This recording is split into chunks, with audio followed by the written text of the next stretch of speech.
का निर्माण, 7 नई रक्षा कंपनियों का गठन जैसे ऐतिहासिक निर्णयों के साथ 2022-23 के एनुअल बजट के अंतर्गत कैपिटल आउटले में अभूतपूर्व बढ़ोतरी ऐसे सशक्त कदम हैं जो सैन्य सुधारों तथा आत्मनिर्भरता के राष्ट्र संकल्प को दर्शाते हैं। सर, मैं यह बताना चाहूंगा कि डिफेंस सेक्टर में आत्मनिर्भरता को लेकर जो एफर्ट्स किए जा रहे हैं उनके परिणाम भी आने लग गए हैं। ओएफबी कॉर्पोरेटाइजेशन, जिसके फलस्वरूप अक्टूबर 2021 में 7 नई डीपीएसयूज का गठन हुआ था, मात्र 6 महीनों में उनके परफॉर्मेंस में बहुत सुधार हुआ है। मुझे यह भी कहते हुए हर्ष है कि इनमें से एक ने तो पुणे स्थित म्यूनिशंस इंडिया लिमिटेड ने अभी 2 दिन पहले एक बड़े डिफेंस एक्सपोर्ट ऑर्डर को साइन किया है, जो पहले असंभव सा दिखता था। माननीय प्रधानमंत्री जी, मैं यह भी कहना चाहूंगा कि डिफेंस एक्सपोर्ट में हमारी कोशिश है कि इस वर्ष हम रिकॉर्ड पहले से सबसे ज्यादा एक्सपोर्ट का टर्नओवर हासिल करें। सर, इस वर्ष के बजट में डिफेंस आर&डी के रिफॉर्म के संबंध में महत्वपूर्ण घोषणाएं हुई हैं। इंडस्ट्री लेड डिजाइन और डेवलपमेंट एफर्ट्स को लेकर डिफेंस इंडस्ट्री में बहुत एक्साइटमेंट है। मैं माननीय प्रधानमंत्री जी को आश्वस्त करना चाहूंगा कि हम सभी मिलकर DRDO, industry, startup, services, defence R&D के नए आयाम को पहुंचने के लिए अपनी पूरी शक्ति से प्रयत्न करेंगे।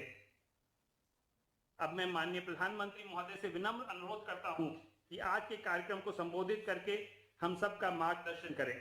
माननीय प्रधानमंत्री जी। नमस्कार। आज के वेबिनार की थीम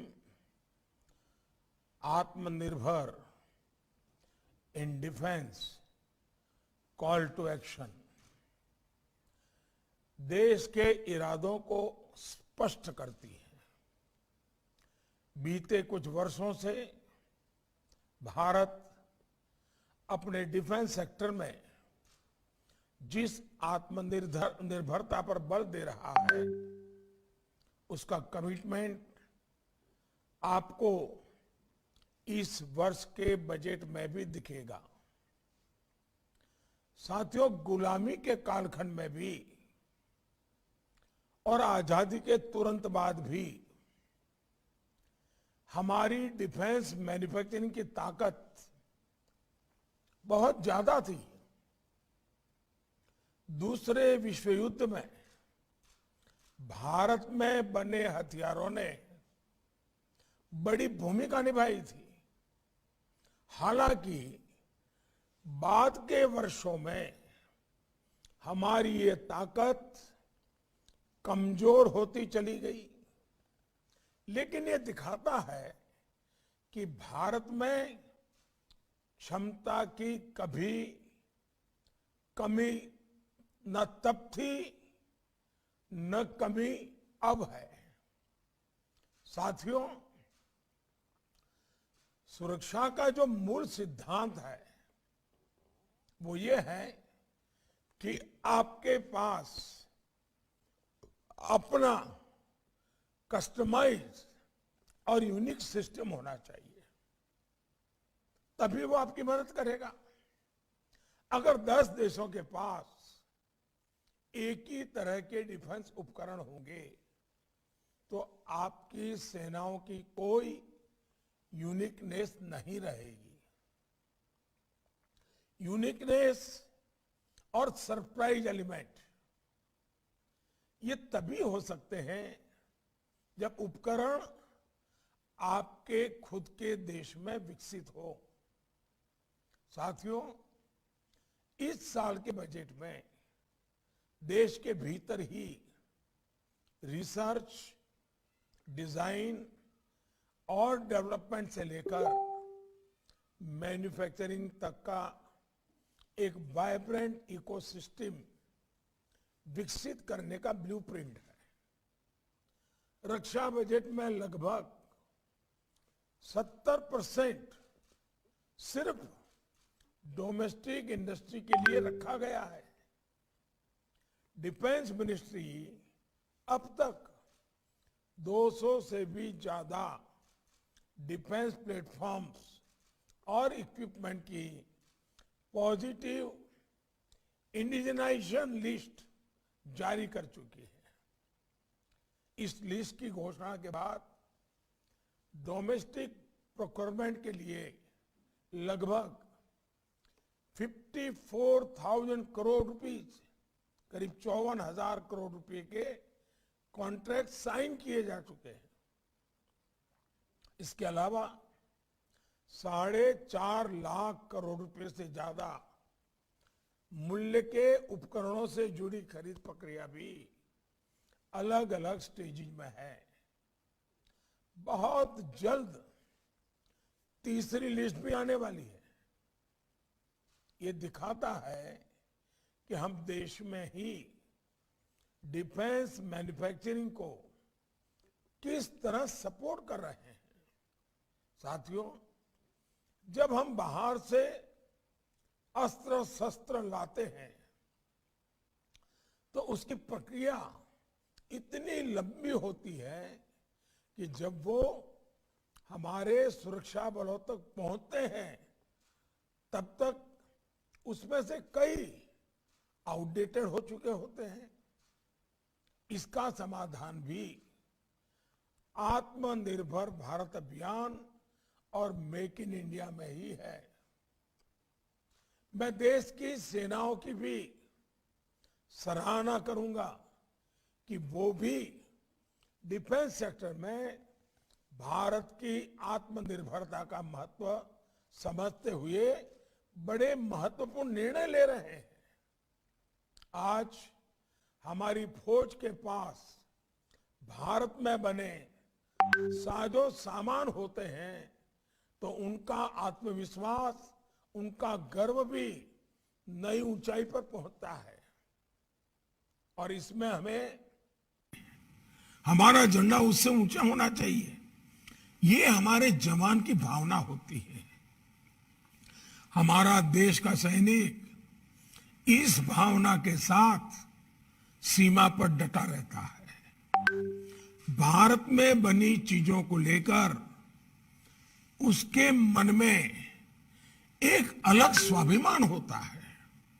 इसलिए हमारे जो रक्षा उपकरण होते हैं उनके लिए हमें अपने सैनिकों की भावनाओं का आदर करना चाहिए। ये हम तभी कर सकते हैं जब हम आत्मनिर्भर होंगे।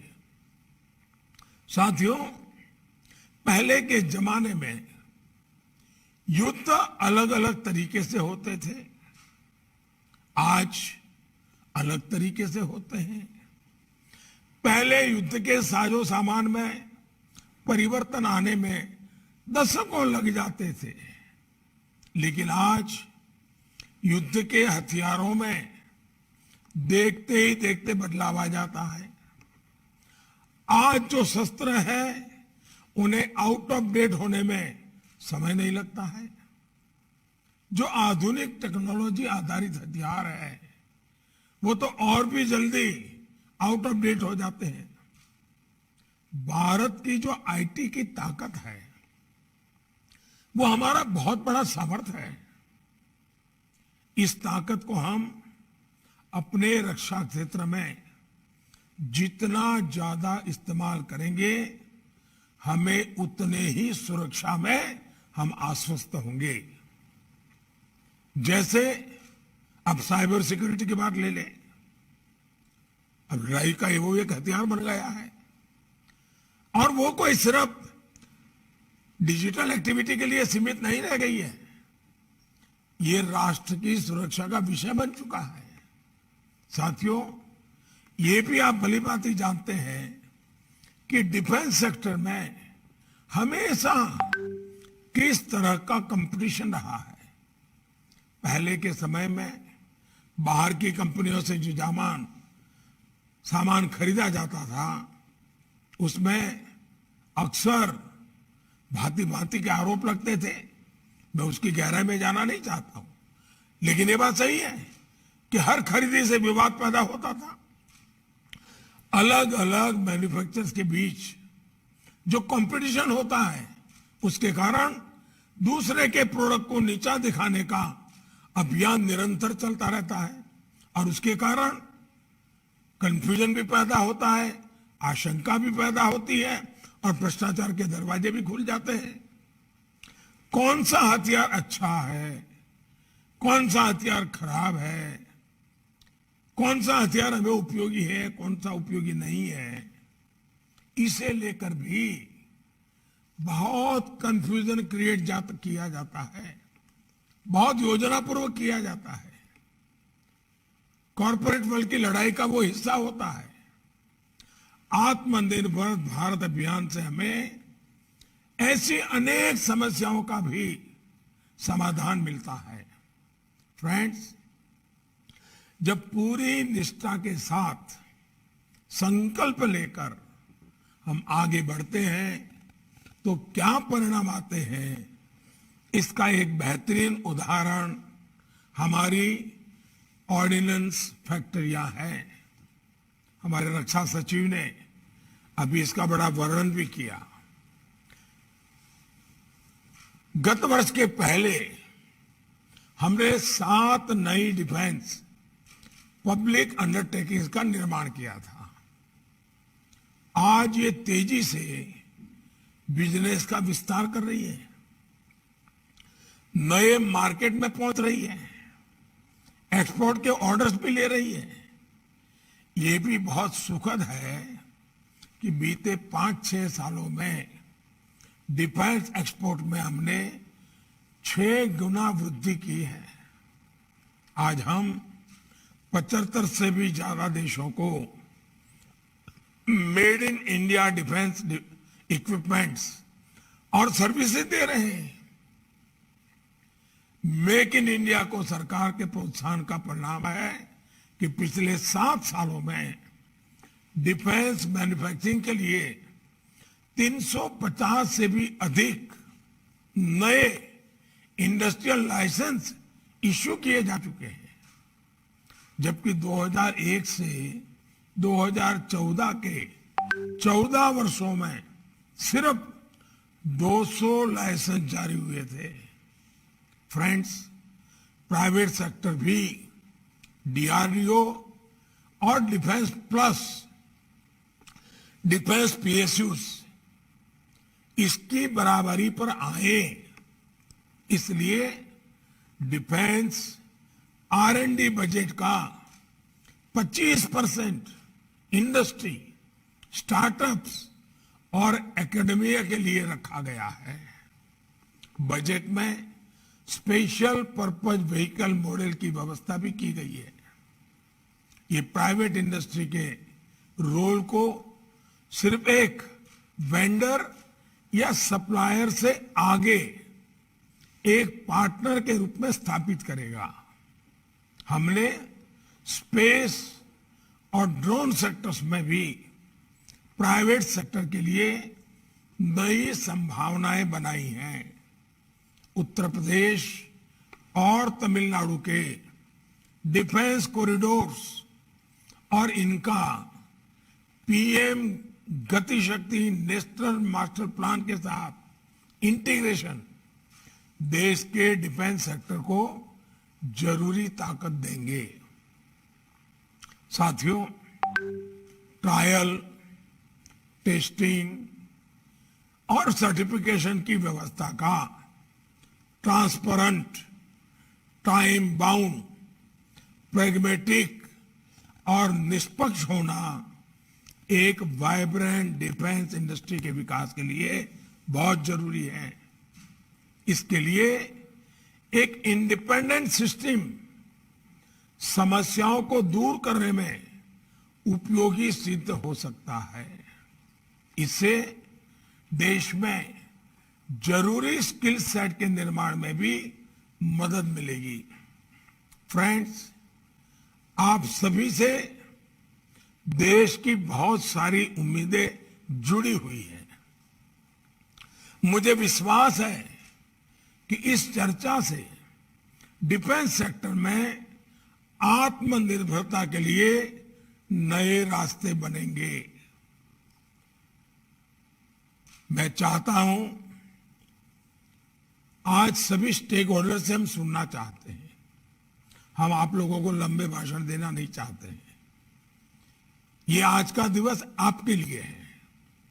आप प्रैक्टिकल चीजें लेकर के आइए, बताइए। अब बजट निर्धारित हो चुका है। 1 अप्रैल से नया बजट लागू होने वाला है। हमारे पास तैयारी के लिए ये पूरा महीना है। हम इतना तेजी से काम करें कि 1 अप्रैल से ही चीजें जमीन पर उतरना शुरू हो जाए। ये जो एक्सरसाइज है ना, इसलिए है। हमने बजट को भी 1 महीना प्रीपोन करने की पद्धति डेवलप की है। इसके पीछे भी इरादा यही है कि हमें एक्चुअली बजट लागू होने से पहले सभी डिपार्टमेंट को, स्टेक होल्डर्स को, पब्लिक प्राइवेट पार्टनरशिप मॉडल को तैयारियां करने का पूरा अवसर मिले, ताकि हमारा समय बर्बाद न हो। मैं आप सबसे आग्रह करता हूं, ये देशभक्ति का काम है, ये देश सेवा का काम है। हम आइए, मुनाफा कब होगा, कितना होगा, वो बाद में सोचिए। पहले देश को ताकतवर हम कैसे बनाएं, इस पर सोचिए। मैं आपको निमंत्रण देता हूं और मुझे खुशी है कि आज हमारी सेना के हमारे तीनों अंग बड़े उमंग और उत्साह के साथ इन कामों में पूरी